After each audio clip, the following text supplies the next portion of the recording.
বগুড়ার ধনট উপজেলার নিমগেছি ইউনিয়নের সোনাহাটা বাজারে অবৈধ দোকান উচ্ছেদ অভিযান পরিচালনা করে উপজেলা ভূমি অফিসার নুরুল আমিন।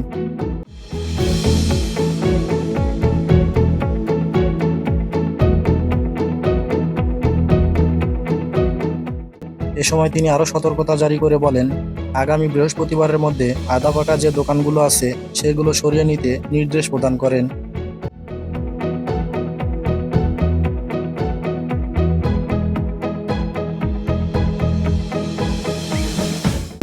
নির্ধারিত সময়ের মধ্যে দোকানগুলো না সরালে অন্যথায় বৃহস্পতিবার তারা আইনানুগ ব্যবস্থা গ্রহণ করবেন বলে জানিয়েছেন।